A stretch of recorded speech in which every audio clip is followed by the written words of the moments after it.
Hi friends, எல்லோரும் எப்படி இருக்கீங்க? நல்லா இருக்கீங்களா? ரொம்ப நாளாக வீடியோவே போட முடியலை, டைமும் கிடைக்க மாட்டேங்குது. இன்றைக்கி பிறந்த நாள், திருமண நாள் கொண்டாடுற எல்லாருக்கும் என் இனிய திருமண நாள், பிறந்த நாள் நல்வாழ்த்துக்கள். இன்றைக்கி மண்டே பாப்பாவுக்கு என்ன லஞ்ச் பாக்ஸ் அப்படின்னு பார்த்திங்கன்னா, கீரை சாதம், பருப்பு போட்டு கீரை கூட்டு வச்சுட்டு அதை சாப்பாட்டில் போட்டு பரட்டி கொடுத்துட்டேன்.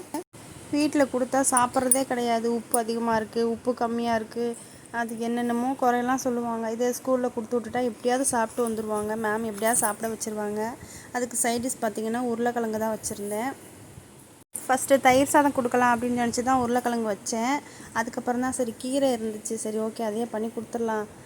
கீரைனா வீட்டிலலாம் சாப்பிட்றது கிடையாது, அதனால் இதை கொடுத்துடலாம் அப்படின்னு அதுக்கப்புறம் பிளான் பண்ணி அப்புறம் அதை வச்சு கொடுத்தேன்.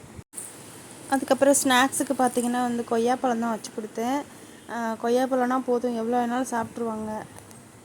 ஒரு வாரமாகவே சளி, இருமல் அந்த மாதிரியே இருக்குது. அதனால் ஹாஸ்பிட்டல் மருந்து அது இதுன்னு போயிட்டுருக்கனால சுடு தண்ணி தான் வச்சு கொடுத்துருக்கேன். குடிக்கிறதுக்கு சுடு தண்ணி.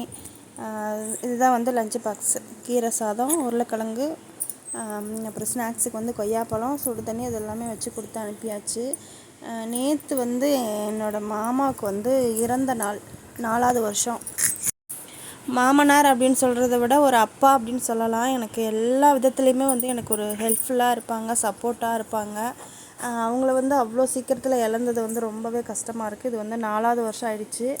மாமா இறந்து கரெக்டாக ஒரு வருஷம் ஆகிறதுக்கு ஒரு 15 நாள் இருந்துச்சு. எங்கள் அப்பாவும் இறந்து போயிட்டாங்க. யாருக்குமே இப்படி ஒரு சூழ்நிலைலாம் வரக்கூடாது.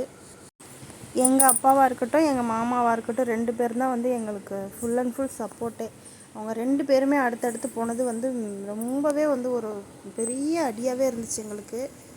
நேற்று இறந்த நாள், நேற்றுமே விரதம் தான். இதே மாதிரி தான் எல்லாமே சமைச்சு சாமி கும்பிட்டோம். அது மாதிரி இன்றைக்கி திதி. இன்றைக்கும் போய் திதி கொடுத்துட்டு, ஹஸ்பண்ட் போய் திதி கொடுத்துட்டு இது எல்லாமே சமைச்சு விரதம் விட்டோம். இன்றைக்கி நாள் எங்களுக்கு இப்படி தான் போச்சு. குழந்தைய வச்சுக்கிட்டு சமைக்கிறதுனால எதையும் வீடியோ எடுக்க முடியல. நேற்றும் அதனால தான் வீடியோலாம் எடுக்க முடியல. இன்றைக்கி ஓரளவு எடுத்து போட்டிருக்கேன்.